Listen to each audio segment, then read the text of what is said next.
네, 안녕하세요. 최승윤 작가입니다. 오늘은 작가가 작품 가격 올리는 거를 신중해야 하는 이유에 대해서 좀 이야기를 해보려고 합니다. 물론 제가 이야기하기에 어떤 분들 생각을 하시기에는 좀 주제넘는 이야기가 아닌가라고 생각을 하실 수도 있는데, 뭐 저의 이야기가 정답이라기보다는 저의 관점은 이렇다라는 것을 그냥 이해를 하고 들어주시면 될 것 같습니다. 일단 작품 가격이라는 거는 뭐 작가가 마음대로 일단은 정할 수가 있죠.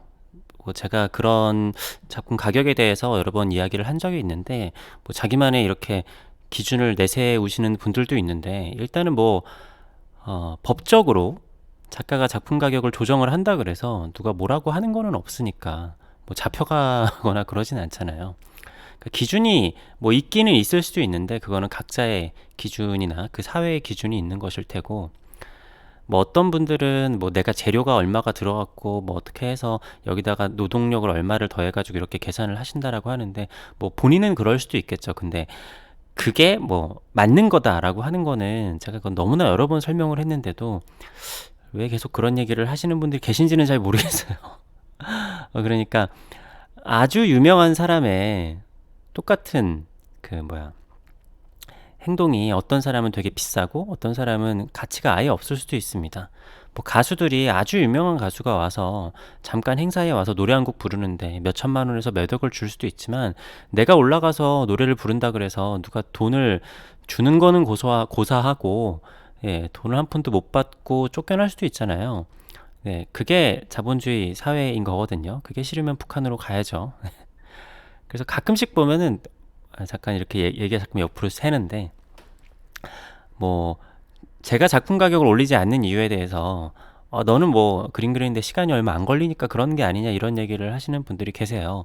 그러니까 제가 여러 번 말씀드렸지만, 그러니까 미술을 바라보는 데 있어서 그런 관점으로 접근을 하신다라고 하면은 북한으로 가는 게 맞습니다. 네. 그러니까 내가 일을 한 만큼으로 받아야 된다라고 하면은, 그렇게 된다라고 하면은 사회를 전복시켜서 일을 한 번도 하라, 그러니까 뭐 한 번도 하지 않더라도 돈을 버는 건물주들을 다 이렇게 끌어내려야겠죠. 하여튼 뭐 그냥 그에 대해서 얘기를 하면 기니까, 근데 제 채널을 보시는 분들은 다 이해가 되실 거라고 생각을 해요. 근데 그것도 중요한 문제기는 합니다. 작가가 예를 들어서 뭐 그런 게 있죠. 내가 한 작품을 완성하는데, 물론 이게 조건이 붙어요. 열심히 열심히라는 조건이 붙는데, 내가 한 작품을 완성하는데 뭐 하루에 일반 직장인들처럼 하루에 8시간 정도씩 매일매일 투자를 하는데, 내가 한 달에 한 작품이 나오는 사람도 있고 아니면 한 달에 뭐 30작품이 나오는 사람도 있을 거예요. 사람마다 다르겠지만, 물론 이게 그림이 빨리 그려진다고 30작품이 나오는 것도 아닙니다. 뭐 이유한 선생님한테 그거 한 터치 하면은, 야, 나 같으면 한 달에 1000개도 만들겠다 이렇게 접근을 하시면은, 다시 말씀드리지만 북한으로 가셔야 돼요. 근데 진짜 이렇게 얘기를 하는 사람들이 작가 중에서도 꽤 많이 있기 때문에 제가 좀 대화를 이어가기가 참 힘든데, 아무튼 그렇습니다. 근데 뭐 이렇게 된다라고 하면은 한 달에 하나일 수도 있고 1년에 한 개일 수도 있어요. 작업 스타일에 따라서 그거는 다른 겁니다. 그러면은 내가 최소한의 생활비 그런 것들은 계산을 해서 작품 가격을 정해야겠죠. 근데 제가 봤었던 굉장히 많은 작가분들의 그거는 되게 열심히 하는 티를 많이 내시는 분들 있잖아요. 열심히 하는 티를 많이 내고 뭐 그래 보이는 분들 중에, 물론 뭐 사람마다 다른 거긴 하겠지만, 실제로 작품을 완성하는데 시간이 많이 걸리는데 쉬는 날이 너무 많으신 분들이 꽤 있어요. 네. 그러니까 작품을 완성하는, 제가 말씀드렸지만 일반 직장인들처럼 지금 30대 직장인들이 매일매일 직장에 나가서 일을 하잖아요. 작가도 그만큼은 일을 해야 된다라고 저는 생각을 하는데, 근데 그렇게 매일매일 그렸는데도 이렇게 나온다라고 하면은 그 개수를 조절을 에 따라서 가격을 조정하는 게 맞지만, 어, 열심히 안 하는데 뭐 한 달에 작품 하나 나오는데 내가 나는 작품이 몇 개 안 나오니까 뭐 가격 조절을 그렇게 해야 된다라고 하는 거는 좀 그렇죠. 물론 그렇게 해서 잘 되면 모르겠는데, 그렇게 되시는 분들이 잘 될 확률이 굉장히 적겠죠. 자, 아무튼 이제 본론으로 들어가서, 이제 본론이네요. 작품 가격을 올리는데 신중해야 하는 이유는, 작품 가격은 내릴 수 없다라는 그런 점이 있습니다. 물론 내리는 경우도 있고 내렸다가 다시 뭐 잘 되는 경우도 있기는 해요. 하지만 기본적으로 작가가 작품의 가격을 내린다라는 거는 컬렉터들이나 갤러리들한테도 굉장히 배신감으로 다가올 수도 있고 그렇습니다. 굉장한 이게 주식이랑 좀 달라요. 뭐 주식처럼 생각을 한다고 하면은 내려갔다 다시 올라갈 수도 있겠지 뭐라고 생각을 할 수도 있겠지만 그렇지는 않습니다. 다시 내릴 수가 없기 때문에 내가 이거를 잘 고려를 해야 돼요. 그러니까 작품 가격을 올리는 경우가 여러 가지 이유가 있는데, 그러니까 좀 그래도 뭐 그냥 부수적인 거 말고 그래도 어느 정도 활동을 했다라는 가정하에서 말씀을 드리면은 지금 잘 나감 아니면은 솔드 아웃 뭐 이러한 그게 있을 거예요. 내가 지금 너무 잘 나가서 지금 작품도 되게 부족하고 그러니까 가격을 오히려 올려야겠다. 아니면은 내가 솔드아웃 나 아트페어에서 뭐 솔드아웃 좀 몇 번 했는데 이렇게 해가지고 작품 가격을 올릴 수도 있죠. 네, 그런 호재를 올릴 수도 있는데 올려서 이제 계속 더 잘 되고 네, 그럴 수도 있죠. 그렇게 되면은 참 좋은 거고. 근데 이 뭐라고 해야 될까? 이 올라가는 그게 좀 너무 가파른 경우들이 있어요. 뭐 주식으로 본다라고 하면은 주가가 이렇게 움직이다가 이렇게 고공상승하는 경우가 있습니다. 물론 주가라는 게 너무 지지부진하면은 이렇게 사람들이 좀 재미없어 하는 경우도 있죠. 그러니까 가끔 컬렉터 분들 중에서도 작품 가격을 좀 올리면 안 될까요? 뭐 이렇게 너무 작품 가격이 안 올라가니까 이게 재미가 없어요 라고 얘기를 하시는 경우들도 있어요. 그런데 아무튼 이렇게 올라가서 근데 사람들이 이렇게 올라가면 이제 주식하는 사람들은 이제 떨어질 거를 생각을 하잖아요. 근데 이제 작품에는 그런 게 없으니까 물론 요게 아주 큰 경우에 봤었을 때 요렇게 아주 고공행진을 했는데 요렇게 올라간 게 다시 또 계속 올라갈 수도 있죠. 그래서 나중에 보니까 요 차트가 한 큰 그림에서는 한 요쯤 와 있다 이럴 수도 있습니다. 네, 세계적으로 유명한 작가들 중에 그런 경우들이 아주 많이 있어요.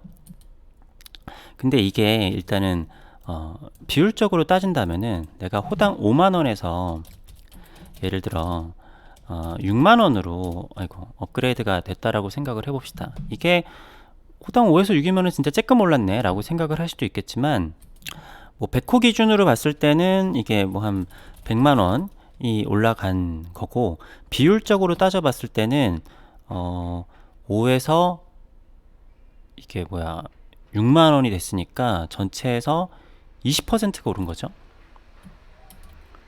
맞나요?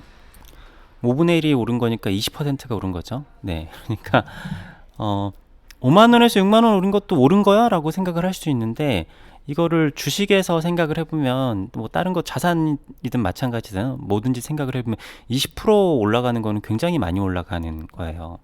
자, 그래서 뭐 6만원에서 8만원 정도로 올라간다라고도 해봅시다. 아니면은 그냥 6에서 20%가 올라간다라고도 생각을 해볼게요. 자, 그러면은 84,000원입니다. 84,000원이고 이게 20%인데 100호 기준으로 하면은 240만원이 업그레이드가 됐죠. 그래가지고 이제 뭐 여기서 보면은 100만원, 240만원 요 정도로 오르게 되면은 한 340만원이 인상이 된 거죠. 생각보다 되게 크게 오르는 거예요. 그러니까 이 자산이라는 게 20% 오른다라는 게 되게 생각보다 빠른 거거든요. 그러니까 되게 많이 오르는 거예요. 근데 굉장히 많은 분들께서 5만원에서 뭐 한 10만원 갔다가 바로 15만원 갔다가 20만원 가는 경우를 굉장히 많이 봅니다. 물론 이게 제가 잘못했다라는 게 아니에요. 그러니까 제가 뭐 다른 사람들의 그 결정을 뭐 제가 뭐 이렇게 평가할 수 있는 건 아니잖아요. 이렇게 돼서 잘 되시는 분들도 분명히 있습니다. 제가 하나의 예를 들자면은 어떤 선생님은 처음에 전시를 하는데 내가 작품 가격을 어떻게 해야 될지 잘 몰랐대요. 그래가지고 첫 전시인데 그냥 작품을 500만 원을 써냈다고 하십니다. 근데 그게 500에 팔렸대요. 그래서 그 다음부터 그냥 그러니까 호당 500만 원이 아니라 그 가격에 시작을 해서 그 다음부터 쭉쭉쭉 밀고 나가서 그냥 계속 잘 됐어요. 그래서 이제 가격도 더 잘 나오고 그렇게 되는 거죠. 그래서 뭐 호당 5만 원, 호당 10만 원, 뭐 호당 15만 원 요 정도까지는 가다가 그냥 계속 시장에서 잘 소화가 되는 경우들이 있습니다. 그런데 이렇게 그러니까 저도 사실은 지금까지 아주 옛날부터 작품 가격을 올리자라는 얘기가 항상 많았어요. 근데 저는 제가 생각했었을 때 작품에 대해서 제가 좀 길게 봤고, 그리고 글로벌하게 보기 위해서는 작품 가격을 빨리 올리는 게 저한테는 손해가 될 수 있다라고 생각을 했어요. 물론 누가 봤을 때는 자신감이 없는 거 아니야? 라고 생각을 할 수도 있었겠지만, 그렇지만 제가 앞에 말씀드렸지만 작품 가격은 내릴 수가 없다라 그랬잖아요. 그러니까 내가 내 인생을 걸고 하는 건데 이게 되게 중요한 결정인데 쉽게 너무 이렇게 올리는 거는 좀 위험하다라고 생각을 했어요. 왜냐면은 자, 평균적으로 봤을 때 한국의 작품 가격이 높은 편이다. 네, 우리나라의 작품 가격들이 굉장히 높은 편입니다. 제가 몇 년 전에 영국에서 페어를 한 적이 있었는데, 그때 페어에서 물론 그때 출품했었던 가격이 저의 지금의 작품 가격보다도 한 절반 정도의 가격이었어요. 그런데 그때 제가 80호가 판매가 됐었는데 그 80호가 그 페어 통틀어서 가장 비싼 작품이었습니다. 네, 제 작품이 제일 비쌌어요. 좀 놀랍죠? 저는 좀 이상했어요. 런던이라는 데는 되게 비싸고 거기는 물가도 비싸고 뭐 작업실 렌트비도 비쌀 거고 집값도 비싼데 도대체 이런 가격에 이렇게 저렴한 가격에 작품을 팔아서 남는 게 있나? 저는 그런 생각이 들었거든요. 물론 이제 우리가 해외 유명한 작가들을 보면은 뭐 얼토당토 않게 진짜 터무니없이 비싼 가격들도 많이 있잖아요. 근데 해외는 그러니까 제가 여러 번 말씀드렸지만 우리나라 시장은 좀 고립되어 있고 유럽은 유럽 시장인 거고 미국은 미국 시장인 건데 시장이 크다 보면은 그 시장에 이제 그 다각화라고 해야 되나 그런 게 있어요. 저렴한 시장이 있고 그 다음에 중간 시장, 그 다음에 아주 높은 가격의 시장이 있는데 우리나라는 그게 항상 섞여 있다 보니까 그렇긴 한데 아무튼 이게 뭐랄까 뭐 앤디올 옆에 있었던 바스키아처럼 그러한 이슈가 있으면은 한순간에 그렇게 앤디올의 그런 힘으로 인해서 올라갈 수도 있겠지만 가격이 아주 급상승할 수도 있겠지만 저는 좀 그렇다라고 봐요. 그러니까 저는 평범한 사람이니까 전 평범하잖아요. 저는 주식 투자 같은 거나 뭐 그런 거를 봤을 때도 좀 그런데 특히 우리나라 사람들 좀 그런 분들 많은데 이렇게 변동성이 막 이렇게 되어 있는 거 좋아하시는 분들이 있어요. 야, 이렇게 돼야지 뭐 사나이 그런 감성으로 가야지 이렇게 되는데 약간 우리나라 주식시장이 오히려 변동성이 큽니다. 근데 오히려 미국 주식시장 같은 거 보면은 이렇게 그냥 약간 좀 뭐 넓게 봤었을 때는 이렇게 쭉 그냥 완만하게 올라가요. 완만하게 올라가는데 제가 봤었을 때는 이게 좀 안정적인 것 같습니다. 제 생각에는. 네. 막 이렇게 쭉쭉 가고 막 그냥 갑자기 막 이렇게 하다 이렇게 가고 막 이런 거 있잖아요. 근데 물론 모든 작가들이 잘 나가게 되면 이렇게 급상승하는 시기가 있어요. 그리고 또 나이가 들수록 이렇게 급상승하고 하는데 그런데 아무튼 그러한 거는 이제 완전 시장 논리로 돌아갈 때인 거고 그래서 제가 옥션 같은 것도 크게 그렇게 제가 나가고 싶지 않다라고 생각을 하는 게 만약에라도 어디까지 얘기해야 되나 옥션도 사실은 가격 조정을 할 수가 있잖아요. 가격을 내가 작업을 해야겠다 하면 작업을 할 수 있는 그런 영역이란 말이죠. 실제로 그런 일들이 많이 있었고 그런데 작품 가격이 올라가는 건 위험하다라고 생각을 했어요. 자, 한 예로 여러분들 에바 알머슨이라고 아실지 모르겠는데 요런 그림 그리는 작가잖아요. 물론 어, 우리나라에서 유독 인기가 많다라고 하는데, 아무튼 에바 알머슨 정도면은 세계적인 작가죠. 세계적인 작가인데 뭐 제가 지금 정확한 가격은 모르겠어요. 왜냐면 제가 최근에 페어에서 에바 알머슨 작업을 못 봤기 때문에. 에바 알머슨이 이미 한 4, 5년 전에도 유명한 작가였죠. 그 정도면 세계적인 작가라고 보면 되는데, 에바 알머슨 5년 전에 제가 봤었을 때 작품 가격이 얼마였냐면은 쓴 호당 20만 원이었어요. 호당 20만 원. 사실 우리나라에서 지금 제 또래 중에서도 호당 20만 원 넘는 사람들이 꽤 많이 있고, 사실은 뭐 그렇게 잘 나가지 않더라도 호당 20만 원 부르시는 분들 꽤나 많이 있습니다. 근데 그분들 중에 제가 봤을 때 에바 알머슨보다 유명한 사람은 거의 없었어요. 아니, 그냥 없었어요. 아예 없었는데, 제가 또 우리나라 선생님들 이름을 대고 얘기하기는 좀 그런데, 암튼 세계적인 시장에서 봤을 때 세계 시장의 이름값 대비, 그러니까 우리나라에선 유명할 수 있는데 세계 시장에서는 거의 무명에 가까운데 높은 가격대 이신 우리나라 작가분들이 한국 작가가 사실 너무 많았습니다.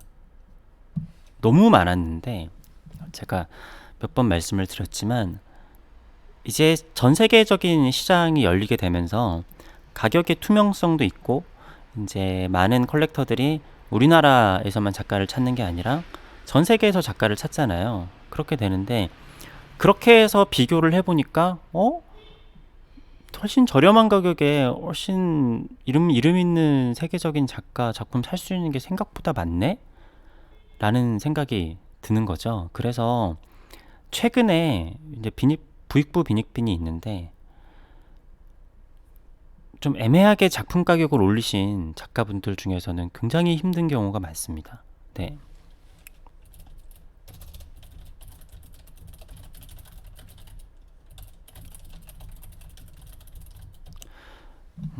이런 분들이 굉장히 많습니다. 제가 다시 말씀드렸지만 작품 가격을 내린다라는 거는 사실 거의 선택하기 힘든 그런 선택이고, 그렇게 되면은 사실 그렇게 해서 작품이라도 다시 잘 팔리면 좋겠는데 그렇게 하면 사람들이 작품을 잘 안 사요. 근데 내가 사실 호당 20만 원 넘어가는 거는 정말 쉽지 않은 일이라고 생각하거든요. 어느 정도 세계적인 그 인지도와 그런 게 있어야 된다라고 생각을 하는데, 그냥 국내에서만 잘 나가서 사실 20만 원이 아니라 40만 원, 50만 원, 60만 원, 100만 원까지 가시는 분들도 꽤 있는데, 물론 뭐 100만 원에서 소화가 돼서 우리나라에서 뭐 잘 되고 뭐 그래도 괜찮겠죠. 그럴 수도 있어요. 그런데 그게 요즘에는 제가 봤을 때 힘들다라는 거예요.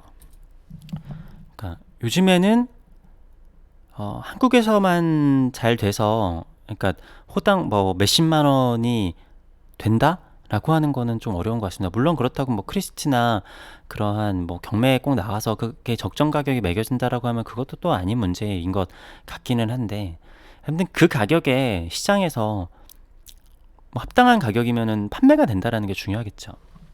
뭐 여기 문제까지는 지금 여기까지 얘기하면 다들 이해를 하실 거라고 생각을 하고요. 그럼 작품 가격 인상을 봤었을 때 또 어떤 거를 고려해야 되냐라고 하면은, 이거는 뭐 컬렉터분들이 작가분을 고를 때도 약간 좀 중요한 문제인 것 같은데, 약간은 이제 뭐 기업 가치를 평가할 때를 보면은 총 매출이라는 거를, 이제 총 매출이라는 게 있고, 그리고 호당 가격이라는 게 있잖아요. 그러니까 호당 가격이라는 거는 어떻게 보면은 주가라고도 볼 수가 있겠죠. 총 매출이라는 건 뭐 똑같은 거니까. 뭐 영업이익은 차치한다고 하더라도 자 봅시다. 그러니까 요즘에 주식을 새로 시작하신 분들이 많으니까 주린이들 같은 경우에 그런 경우들이 있어요. 주가가 삼성전자는 8만 원인데 뭐 어떤 네이버 같은 경우에 네이버가 지금 37만 원인가 38만 원 정도 하거든요. 38만 원인데 야, 그러면은 삼성이 비싼 거고 네이버가 38만 원이면은 그러니까 삼성이 싸고 네이버는 비싸네. 그러면 네이버가 더 잘 나가는 회사인가요? 아니죠. 이게 시가총액이라는 게 있습니다. 시총이라는 게 있어서 삼성이 시총이 훨씬 더 큰 곳이죠. 그러니까 뭐 셀트리온이라는 회사가 있는데 셀트리온도 뭐 한 이 정도 30 몇만 원대 가격인 것 같은데 셀트리온이 그렇다고 해서 삼성보다 큰 회사는 아니잖아요. 그러니까 작품 가격 같은 경우에도 되게 많은 분들이 이 호당 가격이 높으면은 작가가 돈을 잘 번다라든가 아니면 이게 작품 물론 이제 뭐 같이 그런 건 따르게 생각을 해봐야겠지만 그러니까 호당 가격이 높으면은 작가가 돈을 잘 번다라고 생각을 하시는 경우들이 많던데 그렇지 않습니다. 네. 호당 가격이 높다 그래서 이 사람이 돈을 잘 번다? 그렇지 않아요. 비싼 물건을 판다 그래서 그 회사가 돈을 더 많이 버는 것도 아닙니다. 어떻게 보면은 제가 이게 맞는지 모르겠는데 폭스바겐 같은 경우에는 비싼 차를 파는 데가 아닌데 막 고급차 브랜드들을 다 사들였잖아요. 네. 그러니까 훨씬 더 싼 차를 파는데 오히려 규모의 경제 때문에 더 많이 하는 거죠. 그러니까 이 사람이 호당 가격이 막 50만 원이에요. 50만 원인데 총 매출을 봤더니 이 사람이 얼마나 작품을 파는가를 봤더니 1년에 그냥 50% 해가지고 10호짜리 하나 팔았어요. 그래서 벌어들인 돈이 500만 원이에요. 500만 원인데 그럼 이 호당 50%라는 게 돈을 잘 버는 거랑은 이제 상관관계가 없는 거잖아요. 그러니까 어떤 사람은 호당 5만 원인 사람이 있는데 이 사람이 1년에 그림을 뭐 엄청 많이 팔아가지고 100호짜리를 한 20개 팔았다라고 해보죠. 100호짜리를 20개 팔았더니 1억의 매출이라는 게 생겼어요. 그러면은 이 사람이 잘하고 있는 걸까요? 이 사람이 잘하고 있는 걸까요? 네. 물론 다시 여기서 아까 처음에 얘기를 했던 것처럼 나는 작품이 이러이러하고 이러이러해서 이렇게 하기 때문에 나는 이 정도 돈은 받아야 돼 라고 생각을 할 수도 있어요. 그죠? 나는 호당 50은 돼야 돼. 뭐 자기만의 다 기준이 있을 겁니다. 그런데 이렇게 돼서 작품이 이렇게 되고 사실 작품이 이렇게 팔린다라고 하는 것도 제가 되게 이례적으로 말씀을 드린 건데 이러면 작가로서 버티기는 힘들겠죠. 그리고 이런 경우에 되게 많은 경우가 어떤 경우가 있냐면은 이제 호당 50만 원 정도 되는 작품이라고 하면은 뭐 예를 들어서 그 포장이라든지 여러 가지들이 좀 품격이 있어야 돼요. 되게 비싼 거잖아요, 사실은. 사실 호당 50이라고 하면은 되게 세계적인 작가한테 가능한 가격이라고 생각하거든요. 근데 세계적이지 않은데 호당 50이라고 하면은 그러면은 이거 뭐 패키징도 좀 예뻐야 되고 뭔가 이렇게 좀 되게 그래야 되는데 근데 막 포장지도 막 허접하고 뭐 이렇게 좀 호당 50만 원 같은 품격이 없는 거죠. 왜냐 이 사람은 가격은 호당 50인데 1년에 버는 돈이 500만 원밖에 없거든요. 물론 제가 지금 뭐 작가가 뭐 1년에 버는 돈 가지고 뭐 평가를 하네 이렇게 하면은 네, 그거 좀 뭐냐 그럴 수 있겠지만 이건 현실인 거잖아요. 현실인 거고 실제로 저 사람이 미술시장에서 이제 잘 나간다 그러면은 이제 미술시장에서 유통이 잘 되는 사람의 작품을 다 사고 싶잖아요. 물론 저는 그런 사람들 작품만 사지는 않지만 제가 좋으면은 작품을 사는 거지만 아무튼 근데 내가 사고 싶은 건 남들도 사고 싶어 하더라고요. 그래서 그렇게 한 사람들이 잘 나가는데 아무튼 그렇기 때문에 이게 그렇다고 뭐 가격을 올리지 마세요. 제가 중간에도 얘기했죠. 이게 또 극단적으로 생각하시는 분들이 있어요. 오해하시면 안 됩니다. 작품을 어떻게 해도 되는데 내가 이렇게 하면은 1년에 어느 정도 되겠다. 그러니까 난 생활하면 이 정도는 돼야 돼 하면 그게 호당 가격이 중요한 게 아니라 내가 1년에 어떤 정도 가격을 매겼을 때 어느 정도에 해서 그러면은 이렇게 생활이 되겠다. 이렇게 해서 뭐 재료비도 내고 뭐 이렇게 뭐 이런저런 거 해가지고 생활이 가능하겠다. 그런 거를 생각을 해서 하시라는 거예요. 그러니까 호당 가격이 중요한 게 아니라 내가 사실은 생활을 함에 있어서 1년 매출이 중요한 1년에 내가 얼마를 총 벌어 들이느냐가 중요한 거죠. 그러니까 그거 전제 자체가 틀렸다라는 거예요.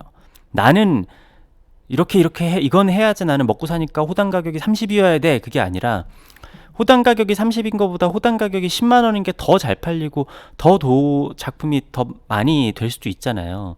그러면은 내 작품이 거래가 더 많이 되고 시장이 형성돼 가지고 사실은 내가 지금 호당 30이면은 이게 잘 안 팔리면은 호당 30이 아니라 나중에는 그냥 쭉 호당 30일 수도 있어요.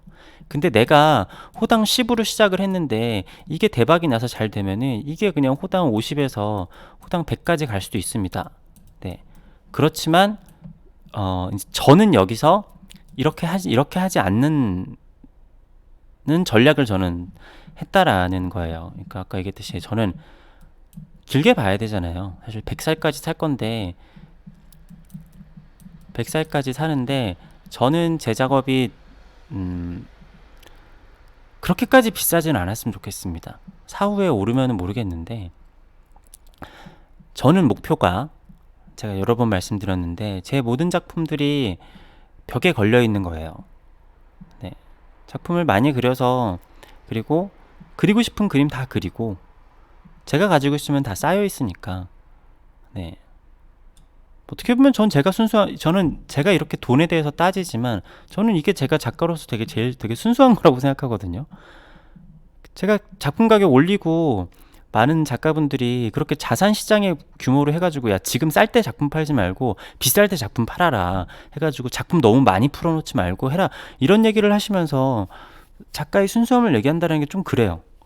저는 사람들이 소화해낼 수 있는 가격에서 물론 뭐 물가 상승분이랑 가격도 계속 올라야지 컬렉터 분들도 좋은 거니까 올라가기는 하지만 갑자기 내가 계단을 이렇게 가서 이렇게 해서 내가 돈을 많이 번다? 물론 제가 뭐 콧방귀를 끼실 수도 있겠지만 사실 지금의 가격보다 더 올려도 판매가 되는데 크게 지장은 없다라고 생각을 해요. 네, 사실은 이 가격보다 더 올라가고 하더라도 전 팔릴 거라고 생각을 합니다. 실제로 제가 작품을 가격을 올릴 때마다 물론 제가 다른 작가님들보다 되게 천천히 올려요. 사실 제 나이대에서 활동하는 작가들 중에서 제가 아마 호당 가격이 제일 저렴한 작가 중에 하나일 거예요. 근데 뭐 여기까지 얘기 좀 그렇지만 아무튼 저보다 작품이 훨씬 안 팔리는데 저보다 호당 가격이 비싼 사람도 많습니다. 물론 그것도 나쁜 거라고 생각은 하진 않아요. 아무튼 뭐 얘기가 여기까지 왔죠? 아무튼 저는 좀 천천히 가고 싶다라는 거죠. 그러니까 우리나라에서 봤을 때 내 친구도 호당 한 20 받던데? 호당 25던데? 야, 난 나이가 40대니까 이 정도는 받아야지. 30이 넘었는데 난 박사를 나왔으니까. 그러니까 이렇게 돼서 어려워지신 분들이 되게 많다라는 거예요. 그리고 해외 시장에서 일단은 호당 10만 원이 넘어가는 가격부터는 쉬운 가격은 아니라는 겁니다. 네, 사실 국내도 그렇지만 국내는 제가 아까 말씀드렸다시피 비교적 작품 가격이 좀 비싼 편이에요. 그리고 가격의 상승이 되게 빨라요. 어떤 작가 저번 연도에 봤었을 때 호당 6만 원이었는데 지금 갑자기 호당 10만 원이네. 물론 그게 뭐 다 통용되는 건 아닙니다. 뭐 예를 들어서 지금 조정은 작가님 같은 경우에는 작품이 많이 없고 작품이 공이 많이 들어가니까 제가 작은 작품 같은 경우에는 제가 오히려 작품값을 좀 올리자 막 이런 얘기를 해요. 그런데 그건 뭐 작가마다 다르지만 근데 어느 정도 작품 가격이 넘어가게 되면은 그게 시장이 수용할 수 있는 한계가 있다라는 거예요. 그러니까 쉽게 얘기하자면 제가 예전에도 말씀드렸는데 그냥 좋아서 사는 그림이 있고 그리고 투자 가치를 생각해서 사는 그림이 있습니다. 그러니까 저 같은 경우에도 뭐 한 100만 원, 200만 원 이 정도까지는 그냥 뭐 이거 투자 가치 생각 안 하고 그냥 좋아서 그냥 사야지 생각할 수 있어요. 물론 사람마다는 뭐 500만 원, 1000만 원까지도 그럴 수가 있을 텐데 사실은 호당 가격이 좀 많이 비싸지는 작품이라고 하면은 투자 가치 같은 거를 생각을 안 할 수가 없습니다. 네. 근데 그렇게 되면은 가격이 좀 되게 고민을 많이 해봐야 돼요. 그러니까 투자를 한다라는 거는 뭐 주가를 봤을 때도 그래프만 보는 게 아니라 재무제표를 봐야 되잖아요. 저 사람이 얼마나 앞으로 가능성이 있으며 지금 매출이 얼만큼 나오고 내년에는 얼만큼 매출이 될까, 그리고 어떠한 호재가 있나, 어떤 뭐 해외랑 무슨 MOU를 한다라든지 여러 가지들을 보잖아요. 근데 그런 게 없이 그냥 임의대로 작품 가격을 올리게 되면은 물론 내가 한두 번의 굉장한 성공으로 올릴 수도 있어요. 근데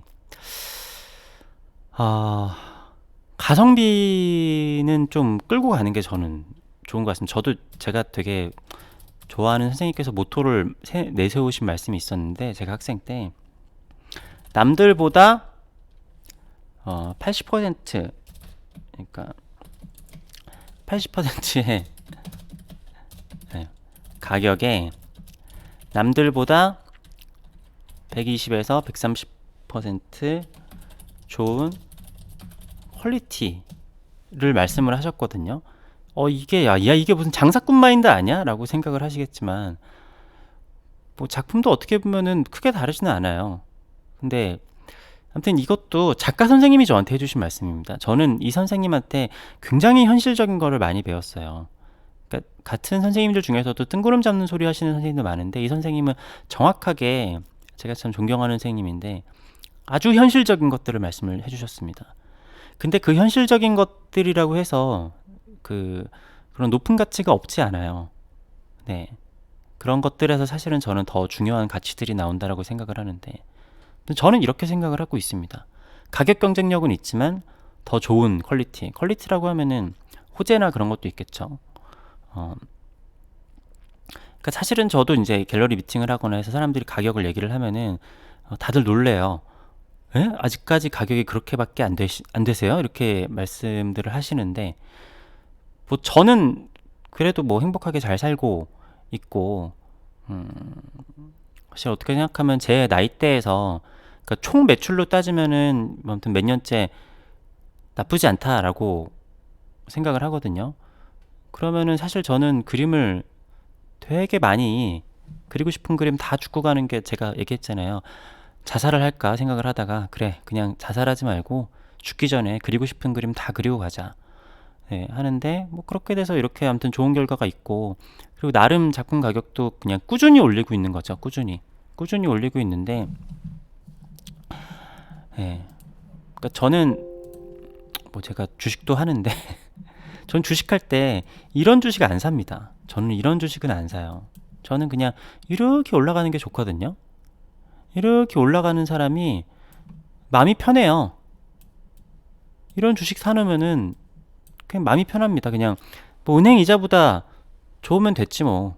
네, 이런 생각으로 해서 하면은 그냥 주식창 계속 볼 필요도 없고 열심히 하지도 않아요. 그냥 우량한 기업, 좋은 기업 사가지고 하면은 마음이 편하잖아요. 그리고 제가 봤었을 때 그냥 나중에 진짜 부자가 된 사람들은 뭐라고 해야 되지? 큰 일확천금을 노리기보다는 자기가 할 수 있는 내에서 그냥 차곡차곡 잘 모으고 차곡차곡 그냥 소소하게 투자해서 잃지 않는 사람들이 그렇더라고요. 아무튼 그래서 가격 상승이 이렇게 높아서 물론 계속 우상향을 할 수도 있겠지만 이렇게 높은 건 좀 무서워요. 저는 무섭습니다. 네, 차근차근 올라가는 게 좋은 것 같아요. 물론 작품마다 다르다라고 했습니다. 어떤 사람은 1년에 하나밖에 나오는 작품이 있고 몇 년에 하나 나올 수도 있는 거예요. 네, 그것에 대해서 야, 너처럼 나는 많이 못 그리는데 어떡하냐는 거냐라는 거는, 제 영상을 지금 처음부터 끝까지 보셨다면 그런 얘기는 하시지 않을 거라고 생각을 합니다. 그러니까 저도 제가 제 와이프한테는 지금 작품 가격을 이거는 안 된다, 좀 더 올려야 된다라고 얘기를 하고 있으니까요. 상황마다 다른 거지만 그렇지만 시장에서 오래 살아남으려면 올리려면은 계속 작품을 올리다 보니까 어느 순간 더 이상 작품이 소화가 안 될 수도 있잖아요. 그러니까 다들 미래 가치를 생각을 해가지고 작품 가격이 매겨지는 건데, 내가 이거를 계속 치고 나갈 수 있는 자신이 있다. 물론 자신이 있지만 미래는 모르는 거잖아요. 그렇다라고 하면 저는 완만하게 가는 게 조금 더 안전하지 않나. 네. 그러니까 내가 작품에 집중을 해야 되는데 이렇게 크게 올려서 맘졸이면서 사는 것보다, 물론 맘졸이지 않고 대인배처럼 잘 할 수도 있지만, 요렇게 가면은 물론 그럴 수도 있어요. 그러면 젊을 때 작품이 좀 많아야 되고 나이 들수록 좀 이렇게 작품 수가 좀 줄어들 수도 있잖아요. 근데 뭐 제가 보신 많은 선생님들은 젊을 때나 이럴 때나 작품 수가 많던데, 제가 이런 생각도 있습니다. 그러니까 제가 여운미술관에 갔었을 때 그때 1년에 제가 한 작품 한 10점 했나 그랬거든요. 근데 거기에 저보다 다 연세가 많으신 40대, 50대, 60대, 70대 이런 선생님들이 계셨는데, 다들 1년에 100점 이상, 그러니까 기본 100점 정도씩은 작업을 다 하시더라고요. 거기 가서 나는 작품이 오래 걸려서라고 그러니까 제가 그랬었는데, 라는 얘기를 하는 게 정말 창피했습니다. 네. 너무 창피하더라고요. 선생님들의 작품들이 그러면은 뭐 휙휙거리면은 빨리 그릴 수 있는 그림도 아니에요. 200호, 300호 이런 거를 극사실화를 그리시면서 그렇게 100점을 하시는 겁니다. 네. 물론 이제 여러 가지 기법들이 있지만 사람마다 다른 거지만, 그런 걸 보면서 아무튼 양도 많아야 되는구나. 양은 뭐 기본이고 퀄리티도 기본이죠. 미래에 이렇게 계속 상승하는 그런, 아무튼 그 사람만의 개념도 기본이고, 모든 걸 다 최고로 가져가야지 그런 최고의 작가가 되는 것 같습니다. 아무튼 제가 이 얘기를 하는 요점은, 요즘에 미술 시장이 화랑이라고 하잖아요. 근데 그것도 부익부 빈익빈이 있는 거거든요. 그래서 오히려 이런 화랑일 때도 애매하게 가격을 올려서, 그러니까 해외 작가들이랑 비교했었을 때 같은 이름값이라고 하면은 너무 물론 그거를 등수를 매긴다라는 게 좀 그렇지만, 뭐 그냥 대충 봐서 그렇잖아요. 우리나라에서만 몇 번 개인전을 한 작가랑 세계적인 갤러리에서 개인전을 하고 작품 소장이 막 세계적으로 많은 작가인데, 이 작가의 작품이 더 싸다? 실제로 그런 경우가 너무나 많고, 근데 뭐 내가 이 작가 작품이 더 좋은 것 같아. 그러면은 그렇게 될 가능성이 큰 거죠. 아무튼 작품을 오래 하기 위해서 호당 가격이 내 자존심이야 이렇게 얘기를 하시는 분들도 계시겠지만, 작가라면은 아무튼 작품을 계속하는 게 가장 큰 자존심이지 않나, 그렇게 생각을 합니다. 아무튼 그래서 작품 가격 올리는 거를 좀 신중해야 되지 않나 라는 생각이 있습니다. 근데 또 그런 건 있어요. 작품이라는 게 싸다고 잘 팔리지도 않아요. 네. 싸다고 잘 팔리지도 않아서 그냥 어차피 그냥 뭐 높은 가격에 높지 뭐 이렇게 할 수도 있습니다. 정답이 있는 문제는 아닌데 고려를 해보셔야 된다는 거예요. 신중해야 된다는 겁니다. 올리지 말라는 게 아니라. 그래서 저는 그냥 그러고 있다. 네, 라는 말씀을 드리겠습니다. 긴 영상 봐주셔서 감사합니다.